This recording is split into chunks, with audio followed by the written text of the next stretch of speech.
toujours dans ma ville, ma mission, ma moisson. Amen. Merci Seigneur pour ceux qui sont engagés. Amen. Amen. Et merci Seigneur pour ceux qui vont s'engager. Parce qu'on a une ville à sauver, 23 000 personnes dans cette ville qui ont besoin de Jésus-Christ. 53%. Plus que 53%. 100% presque de cette ville a besoin de Jésus-Christ. Amen. Et nous sommes là pour les aider à trouver et à rencontrer le Seigneur. Amen. Toujours avec ce verset qui va nous accompagner pendant toute cette année. Isaac sema dans ce pays et il recueillit cette année-là le centuple, car l'Éternel le bénit. Amen. Et le Seigneur nous a fait cette promesse que si nous marchons selon sa volonté, si nous faisons ce que le Seigneur nous demande de faire, alors cette promesse, elle est pour nous. Amen. Et nous avons commencé à semer et nous allons voir le fruit de notre travail et nous allons récolter. Amen. Gloire au Seigneur, parce que dans notre cœur, le temps où on sème et on ne voit rien venir, c'est fini. Maintenant, on sème, on va moissonner et on va récolter les fruits de notre labeur. Amen. Gloire au nom du Seigneur. Et merci Seigneur pour tous ceux qui le croient et merci Seigneur pour tous ceux qui vont finir par le croire. Amen. Le titre, la prédication pour aujourd'hui, c'est toujours devenir un disciple de Jésus-Christ et c'est la suite d'il y a 2 semaines. Dimanche dernier, c'est Romain qui a prêché.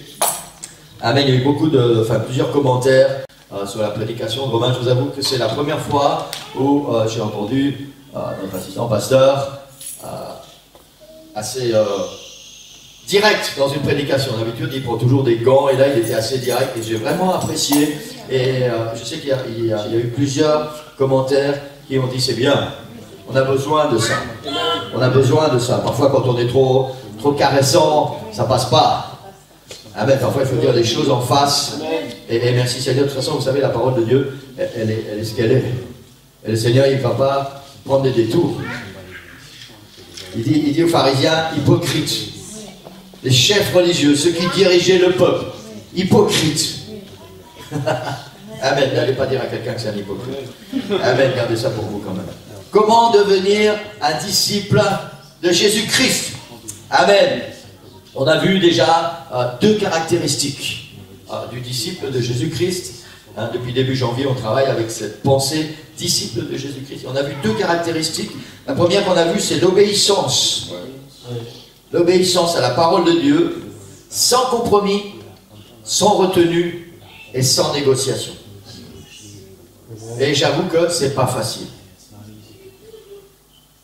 La deuxième caractéristique que nous avons vue, ça c'était il y a 2 semaines, c'est l'amour. L'amour. La Bible dit, Jésus a dit, à ceci tous reconnaîtront que vous êtes mes disciples si vous avez de l'amour les uns pour les autres. L'amour, c'est la nature de Dieu. Et s'il n'y a pas l'amour dans nos cœurs, nous n'appartenons pas au Seigneur. Le Seigneur ne vit pas en nous. Parce que si le Seigneur vit en nous, sa nature vit en nous. Et la nature de Dieu, c'est l'amour. Amen. Amen. Gloire au Seigneur.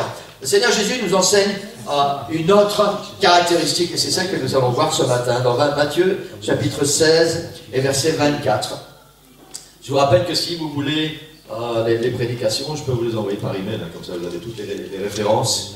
Et sinon, après ça va sur YouTube, vous pouvez aussi aller les visionner.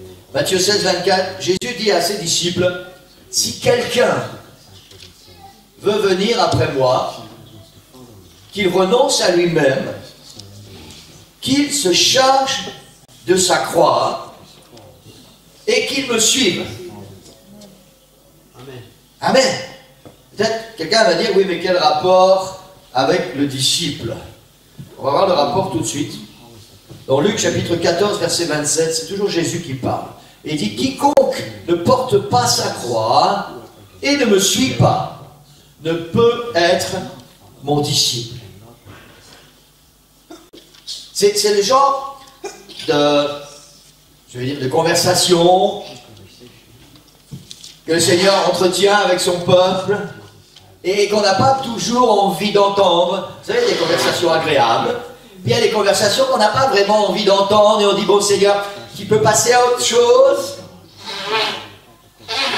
Et ce genre de conversation, on n'a pas toujours envie de l'entendre. Jésus dit, si tu veux être mon disciple, tu dois porter ta croix et me suivre. La pensée même de porter la croix implique un renoncement, un effort, quelque chose que nous allons devoir faire, que nous allons devoir donner. Parce que sinon, ce n'est pas porter sa croix, c'est prendre du plaisir. Et Jésus dit, si quiconque ne porte pas sa croix et ne me suit pas, ne peut être mon disciple. On tourne, hein, depuis début janvier, on tourne autour de tout ça, hein, disciple de Jésus-Christ, ou faire partie de ce christianisme moderne, ce christianisme mondain. Et Jésus nous appelle encore une fois, il dit, si quelqu'un veut venir après moi, qu'il renonce à lui-même, qu'il se charge de sa croix et qu'il me suive. Qu'est-ce que cela veut dire, porter sa croix? Peut-être vous pensez que vous allez décrocher celle-là. Vous décrochez celle-là, vous n'oubliez pas décrocher la prise en haut. Hein, décrochez la croix, la porte sur votre épaule et vous allez aller dans la rue et dire, ah, t'as vu, je porte ma croix, moi je suis un chrétien. Dimanche, au déguisement. Personne ne touche à ma croix. Si vous voulez une croix, vous la faites, vous faites comme moi. Amen. Qu'est-ce que ça veut dire, porter sa croix? On ne va pas voir aujourd'hui tout ce que cela signifie, parce que c'est un domaine très grand et très vaste. Mais je pense que pour rester, pour avoir un bon fondement sur ces paroles de Jésus, Jésus a dit qu'il renonce à lui-même. Porter sa croix, c'est renoncer à soi-même.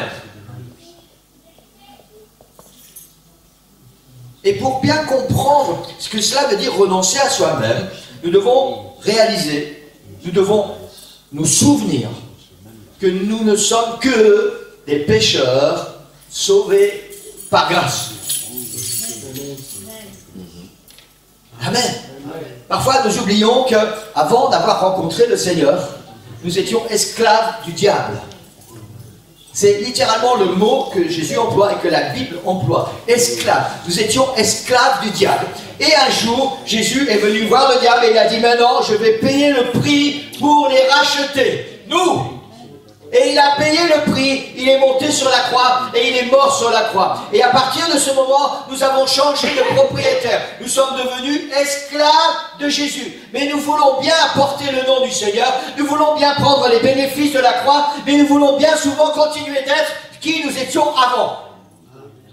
Vivre une vie chrétienne, mais comme nous avons envie de la vivre.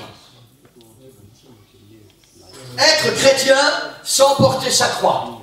Et tu sais quoi? Jésus dit, c'est pas possible.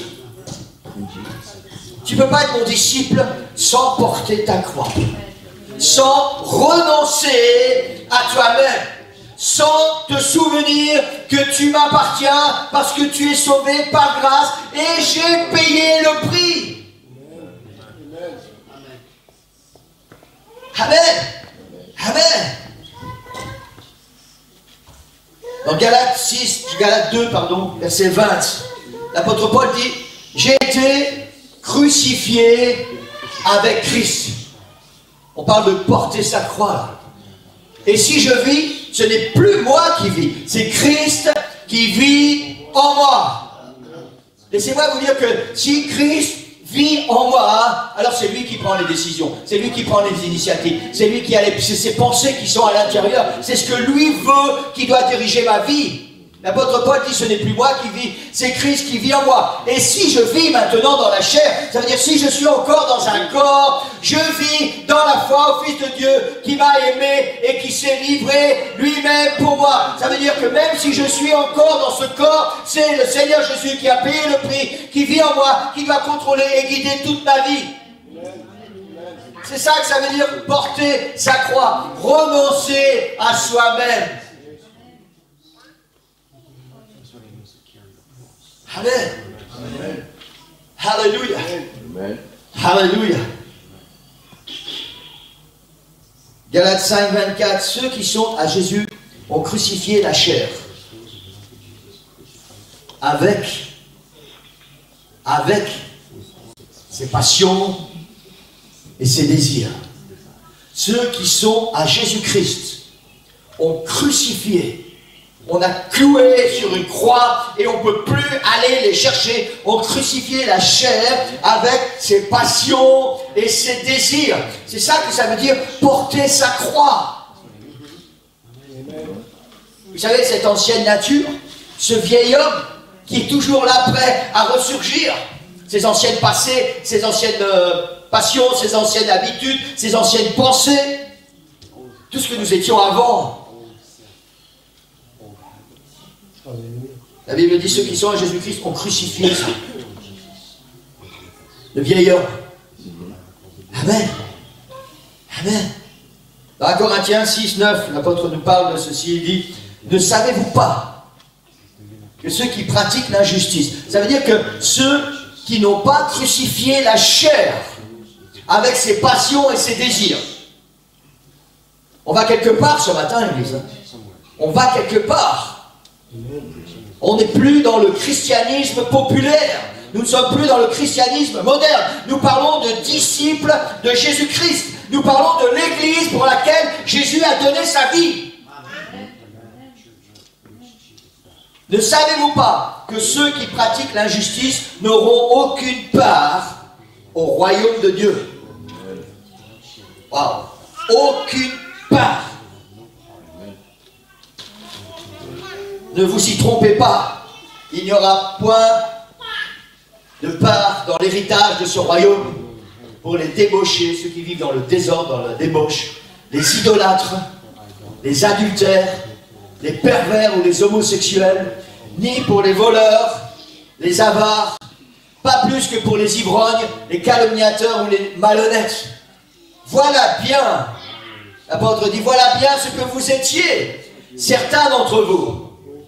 Amen. Il emploie un temps au passé. Ce que vous étiez, ça c'est l'ancienne nature. Mais si tu es vraiment devenu un disciple de Jésus-Christ, si tu as crucifié la chair avec ses désirs, il dit vous avez été lavés, vous avez été purifiés du péché, vous en avez été déclarés justes au nom du Seigneur Jésus-Christ et par l'Esprit de notre Dieu. C'est deux choses tout à fait différentes. Le Seigneur nous a lavés, le Seigneur nous a purifiés, le Seigneur nous a sanctifiés pour que nous puissions devenir ses disciples. Amen. Amen. Amen. Amen. Amen. Vous savez, si nous n'avions pas été lavés, purifiés, sanctifiés, nous sentirions tellement mauvais. Le péché, excusez-moi, mais le péché pue. Et nous sentons mauvais. Spirituellement parlant, nous sentons mauvais quand nous sommes soi-disant enfants de Dieu, soi-disant chrétiens, soi-disant disciples de Jésus-Christ et que nous continuons à pratiquer le péché. Nous sentons mauvais. Waouh! Oui, il faut dire des choses comme elles sont. Peut-être que si vous passez à côté de moi, ah mais non, pasteur, tu sens bon, j'ai un bon... Je ne parle pas de la chair, je parle de notre âme, je parle de notre esprit. Il sent mauvais. Le péché sent mauvais.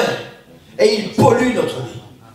Et l'apôtre dit, c'est là ce que vous étiez avant, mais plus maintenant. Si vous avez crucifié la chair avec ses passions et ses désirs, si vous êtes devenus disciples de Jésus-Christ, alors les choses sont différentes. Vous avez été lavés, vous avez été purifiés, vous avez été justifiés, et maintenant devant Dieu, vous sentez bon. La Bible parle d'un parfum agréable qui monte dans les narines du Seigneur.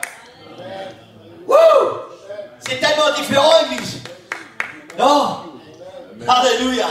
Vous savez quoi, moi je veux faire monter un parfum agréable au trône de la grâce. Je veux pas qu'il y ait une odeur nauséabonde qui monte devant le Seigneur et que cette odeur vienne de moi. Je veux que l'odeur que le Seigneur va ressentir et qui vienne de moi soit une odeur agréable. Alléluia. Alléluia. Alléluia. Je ne voudrais pas être vulgaire ce matin, mais je pense que Personne n'aime puer, excusez-moi d'employer ce mot, mais personne n'aime sentir mauvais. Si c'est votre cas, vous avez un problème. Un gros problème. Personne n'aime sentir mauvais. Parfois, il y a des choses dans la vie, des travaux qu'on doit faire, là, qui font qu'après, on sent mauvais, mais on fait quoi? On va vite prendre une douche et on change de vêtements et on lave les vêtements, parce qu'on ne veut pas continuer à sentir cette mauvaise odeur.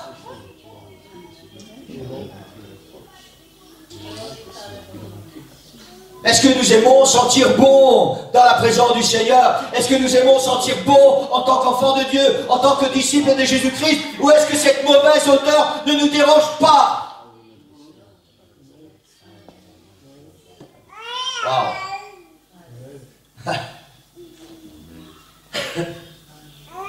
Nous parlons du péché, Église. Nous parlons de l'ancienne nature. Nous parlons de la chair avec ses passions et ses désirs.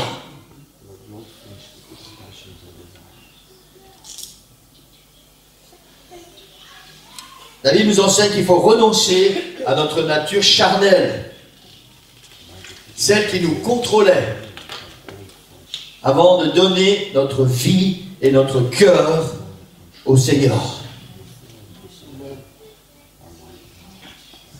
Renoncer à tout ce que notre chair désire. Nos péchés, nos idolâtries, nos perversions morales ou autres. Tout ce qui nous attire dans ce monde et qui fait que nous allons sentir mauvais dans la présence du Seigneur.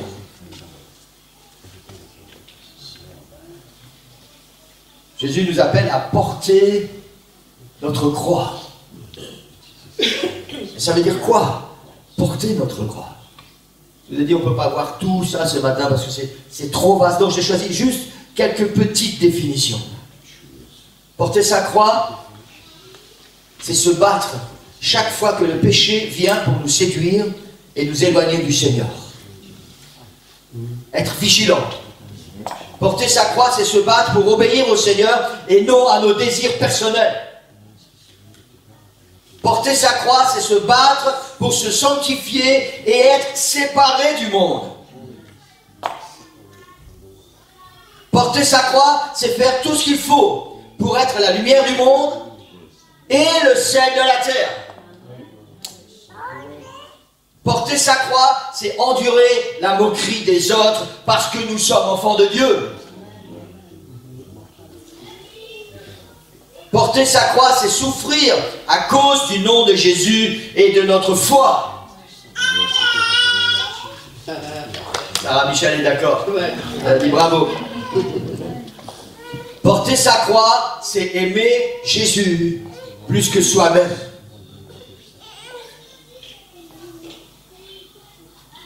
Amen. Porter sa croix, c'est être prêt à continuer de suivre Jésus quand tout s'écroule autour de nous. Continuer à suivre Jésus dans la maladie, dans les épreuves, dans les difficultés, quand plus rien ne va. C'est ça aussi, porter sa croix. Continuer d'aller de l'avant. Alors je vais partager une pensée avec vous ce matin. Il n'est pas très populaire d'être disciple de Jésus-Christ et d'en afficher les valeurs, de porter sa croix. Ça n'est pas populaire.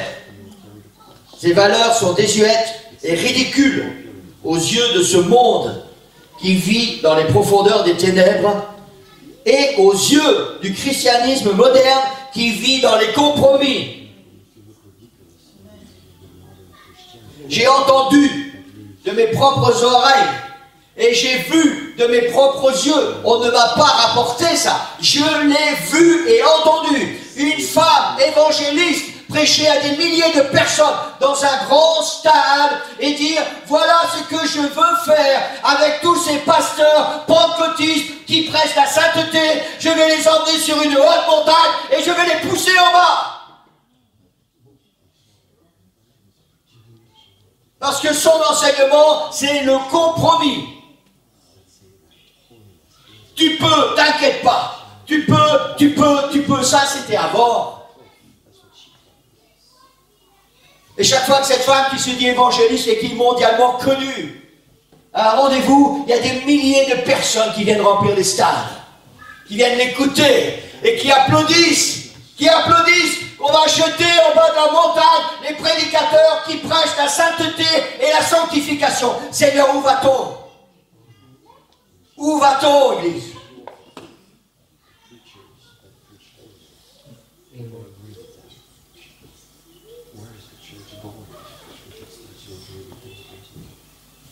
Le christianisme moderne qui vit dans le compromis.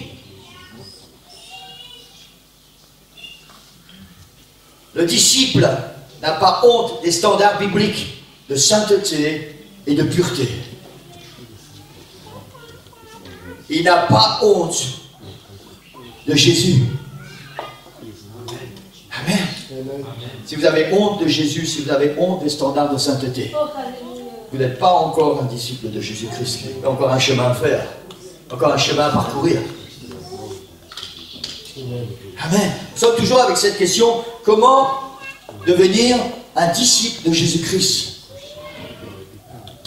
Je ne sais pas si vous posez parfois cette question depuis qu'on a commencé toute cette série de prédications. Comment devenir un disciple de Jésus-Christ? Est-ce que je suis disciple de Jésus-Christ? Si je ne le suis pas, comment je peux le devenir? C'est important que nous puissions nous poser régulièrement cette question, Église. Amen. Et maintenant, je vais vous choquer, ça c'est sûr. Et c'est avec but. Tout ce qu'on vient de voir, porter sa croix, être disciple de Jésus-Christ, avoir des standards, des critères de sainteté, de sanctification, de pureté. Alors laissez-moi vous dire que tout ça, c'est impossible. Impossible. Vous pouvez faire tous les efforts que vous voulez, c'est impossible. Je ferme ma Bible et je m'en vais. Depuis combien de temps vous êtes convertis sur l'IDA? Depuis combien de temps vous marchez avec Dieu? 50 ans, vous l'avez fait pour rien. C'est impossible. Et j'ai pas fini sur l'IDA.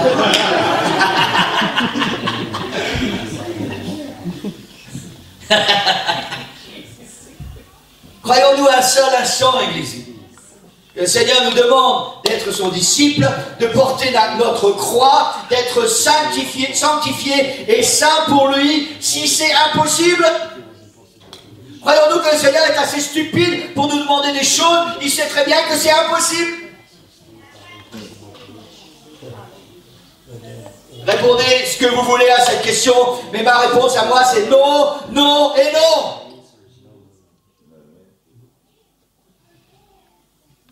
C'est possible, Église. C'est possible d'être disciple de Jésus-Christ. C'est possible de porter sa croix. C'est possible d'afficher des critères de sainteté et de sanctification. C'est possible d'être l'Église de Jésus-Christ si nous sommes remplis de la puissance du Saint-Esprit. Là, c'est possible. Autrement, c'est pas possible. Mais si tu es rempli de la puissance du Saint-Esprit, alors tout devient possible. Tout devient possible. Amen, vous devriez être tous debout en train de danser et crier et frapper dans vos mains. Amen. Alléluia. C'est possible, Église. C'est possible.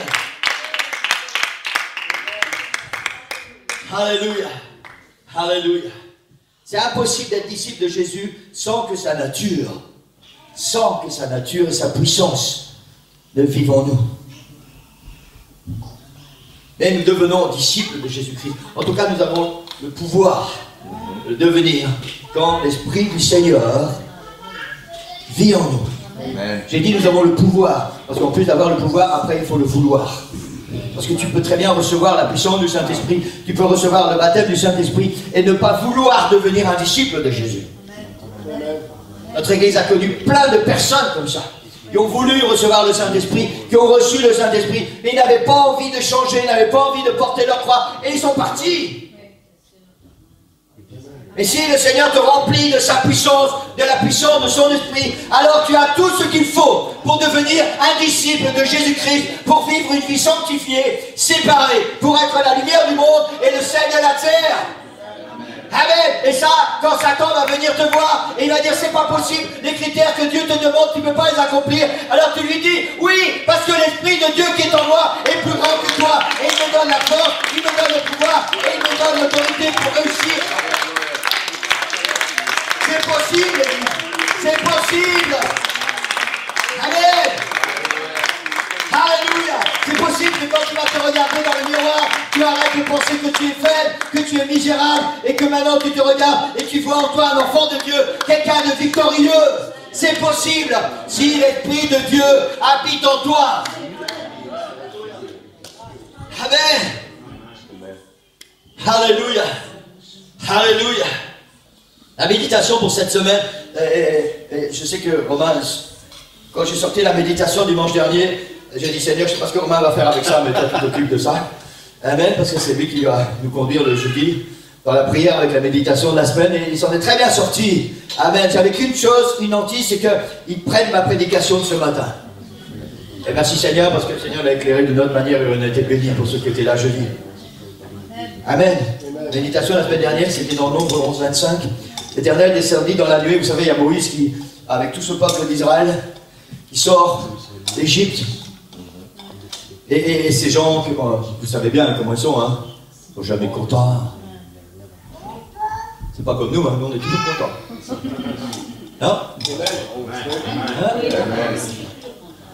Mais eux, ils n'étaient jamais contents. C'était vraiment des gens bizarres. Jamais contents. Et puis Moïse, il s'essouffle, il se fatigue.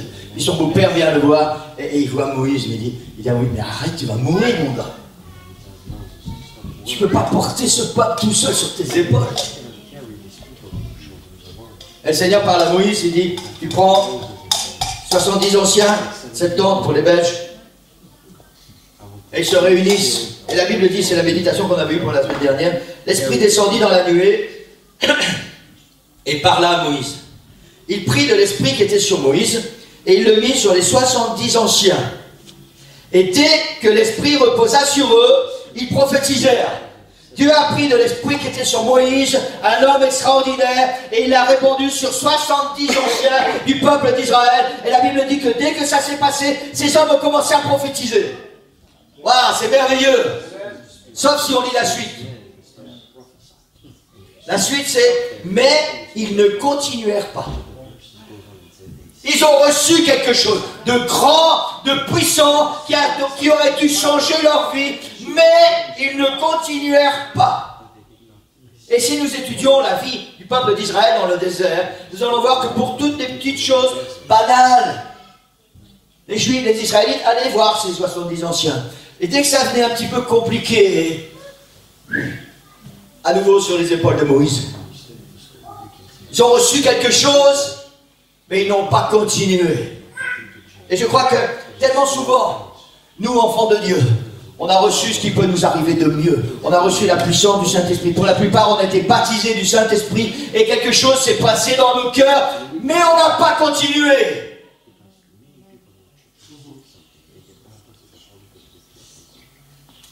La Bible parle, on a souvent employé ça, ces expressions dans notre église, de la nouvelle naissance. Vous savez, la nouvelle naissance, c'est quand tu es né de nouveau, mais pour toujours. C'est pas quand tu es comme une girouette, suivant le sens du vent, ça tourne. Et en plus, il ne sait pas où il est, ça agace ceux qui sont autour. Parce que ça fait du bruit, ça grince. Ça agace les pasteurs, ça agace les anciens de l'église, ça agace les chrétiens qui marchent avec Dieu et qui disent mais pourquoi, avec ce qu'ils ont reçu, ils ne continuent pas de marcher avec Dieu? Ils ont reçu la même chose que nous. Et pourquoi nous on marche et eux non? Pourquoi certains marchent avec Dieu et d'autres non? Pourquoi ces 70 anciens ont reçu quelque chose? Vous savez, Moïse, il n'avait pas reçu rien. Hein? Il avait reçu la puissance totale qui vient de Dieu. Moïse, c'est le seul homme qui voyait Dieu face à face. Il voyait tellement Dieu qu'il y avait la gloire du Seigneur sur son visage. Il était obligé de mettre un voile. Wow. Et ce que ce Moïse avait, le Seigneur en a pris une partie et il a mis sur des 70 personnes, ces 70 anciens qui étaient censés diriger le peuple d'Israël. Et ils ont prophétisé. Et ils n'ont pas continué.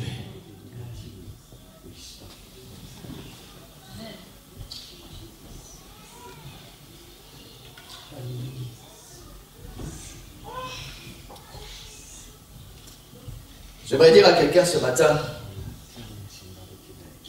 la clé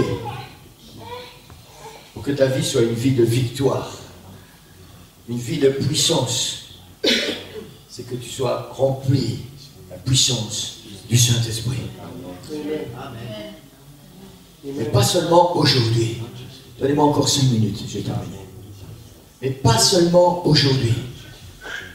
Je suis bouleversé. Je suis, j'allais dire contrarié, mais le mot n'est pas assez fort. Troublé, mais plus que troublé. Presque choqué. Mais c'est pas le mot, c'est plus la compassion. Et je ne comprends pas.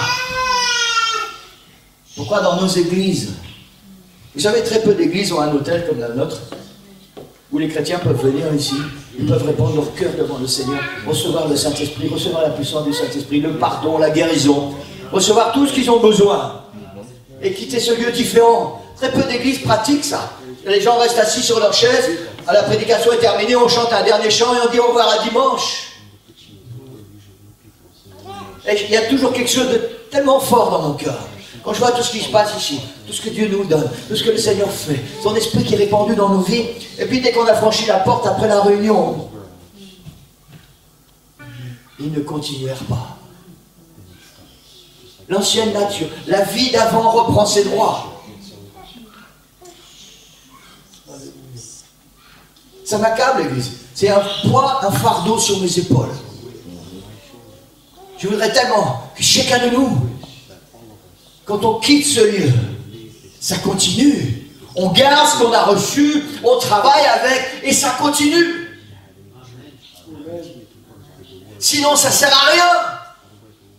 Sinon, ce que tu as reçu ne te sert de rien. Tu as passé une bonne expérience, tu as passé un bon moment, et après, c'est pas ça qui va t'emmener au ciel. La Bible dit c'est ceux qui vont persévérer jusqu'à la fin qui seront sauvés. C'est pas la petite expérience que tu viens de faire à l'hôtel ou que tu vas faire tout à l'heure. Ça, c'est une occasion que Dieu te donne, une opportunité que le Seigneur te donne pour que ta vie change et que tu puisses devenir quelqu'un d'autre. Après, tu vas garder ça ou pas. La volonté du Seigneur, c'est que tu puisses le garder. Amen. Nous avons tous besoin, Église, tous besoin. L'Esprit du Seigneur descend sur nous. Nous avons tous besoin d'être saisis par l'Esprit du Seigneur. Attends, Ludo, tu parleras après si tu veux, parce que les gens n'écoutent plus. Et que l'Esprit du Seigneur change nos cœurs et nos vies. Mais nous avons tous besoin que ça soit durable. Durable.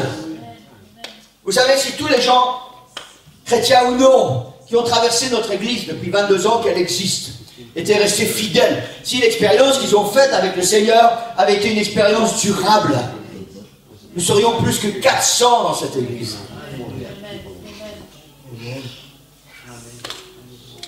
Ça aussi, c'est quelque chose que je ne peux pas comprendre.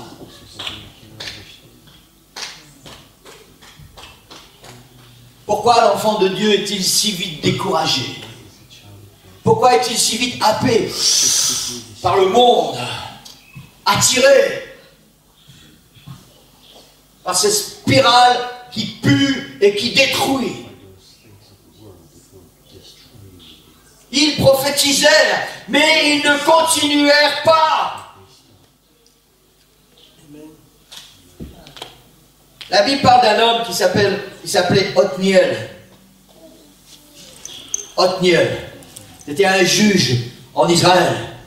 Je ne vais pas entrer dans tous les détails ce matin, parce qu'on n'a pas le temps. À l'époque de ce juge en Israël, Israël était sous la coupe du roi de Mésopotamie. Et le roi de Mésopotamie exerçait une pression très forte sur le peuple d'Israël. Et la Bible parle de cet homme, Othniel, Il est dit dans le livre des Juges, au chapitre 3, l'Esprit de l'Éternel fut sur lui. C'est pas arrivé comme ça, non, par enchantement. L'Esprit de l'Éternel fut sur lui, il devint juge en Israël, et il partit pour la guerre. J'ai aimé tous ces versets. Il partit pour la guerre, et sa main fut puissante. Il délivra Israël de la servitude et des faux dieux. L'Esprit de l'Éternel a saisi cet homme et il s'est passé quelque chose d'extraordinaire. Il s'est levé au nom de l'Éternel. Il a commencé à faire la guerre au nom de l'Éternel et il a eu la victoire et il a délivré le peuple d'Israël. Ce qu'il a reçu quand l'Esprit de l'Éternel l'a saisi, ça a continué. Il a gardé ça et il a travaillé avec.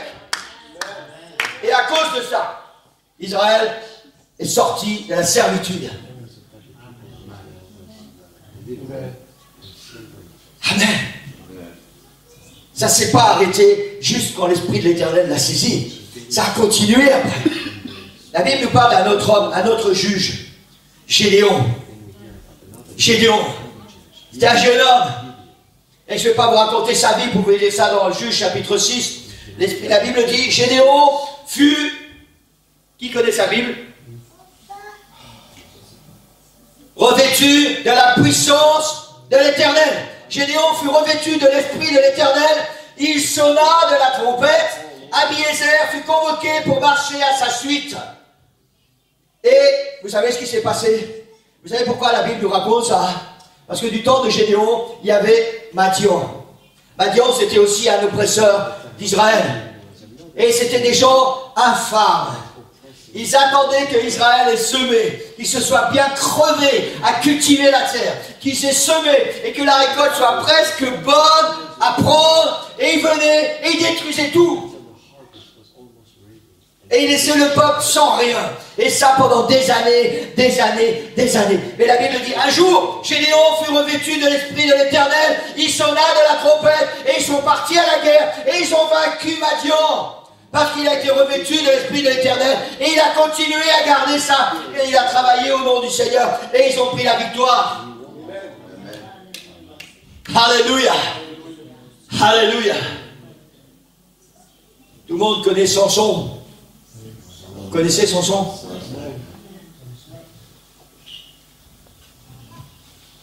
Samson, c'est une épée à double tranchant. Il était revêtu de la puissance de l'Éternel. Et tant qu'il gardait ça, alors il accomplissait des actes extraordinaires. Vous savez, avec ses deux mains, il prenait un lion et crac, il arrachait comme ça. Un lion, hein. Les Africains, vous savez ce que c'est un lion, hein. Nous ici, non, à part ceux qu'on voit dans les zoos. Voilà, comme ça. Il prenait une mâchoire d'âne et avec ça, il partait à la guerre. Il tuait des centaines de personnes avec une mâchoire d'âne. Parce qu'il était revêtu de la puissance de l'Éternel. Et quand il mettait ça de côté, alors Gédéon n'avait plus la victoire. Il s'est fait avoir, les hommes écoutez bien, il s'est fait avoir par une femme. Elle a pris sur ses genoux, elle a caressé Gédéon, Samson. Mon petit Samson que j'aime de tout mon cœur, un peu, beaucoup, à la folie. Dis-moi d'où te vient ta grande force. Dis-moi comment ça se fait que tu es invulnérable.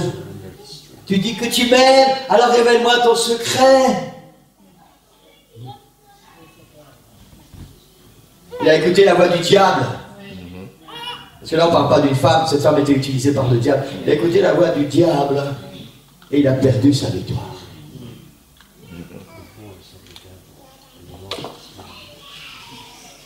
Et je vais terminer avec le prophète Samuel. Israël a voulu être comme tous les peuples. Ils ont voulu avoir un roi. Parce qu'ils en avaient marre d'avoir des juges. Ils leur disaient tout le temps, non, Dieu veut pas ça, Dieu veut pas ça, l'Éternel veut pas ça, l'Éternel veut pas ça, fais ceci, fais cela. Ils en avaient marre, ils ont dit, nous on veut être comme tous les autres peuples. Ils en avaient marre d'être le peuple de Dieu, le peuple mis à part, qui avait vécu des choses tellement extraordinaires. Ils en avaient marre. Ils ont dit, on veut être comme tout le monde, on veut un roi.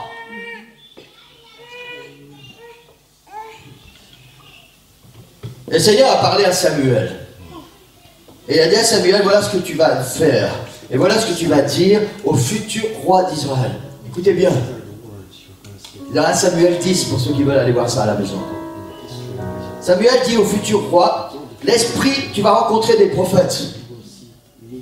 L'esprit de l'Éternel te saisira. C'est important, écoutez bien ce qui se passe, l'église. L'esprit de l'Éternel te saisira, tu prophétiseras avec eux, et j'aime la suite, et tu seras changé en un autre homme. Tu ne seras plus le même.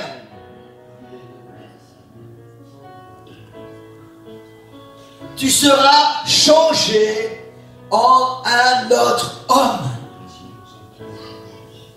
Comment ça s'est passé? L'esprit de l'Éternel te saisira.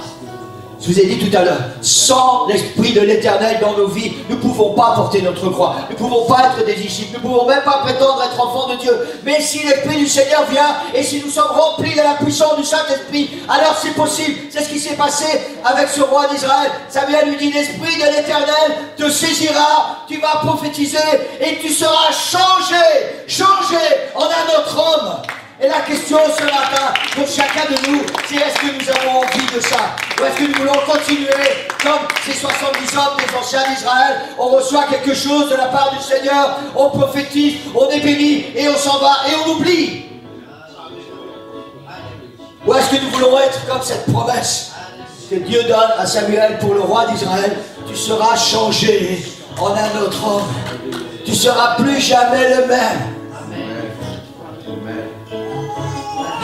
Vous savez, depuis 2 semaines, je travaille avec ça. Maintenant, chacune de mes prières, avec instant, je dis, Seigneur, je veux que tu accomplisses ça dans ma vie, parce que je ne veux plus jamais être le même. Je ne veux plus jamais recevoir et oublier ce que tu me donnes. Je veux être quelqu'un de différent. Je veux être quelqu'un d'autre, Seigneur.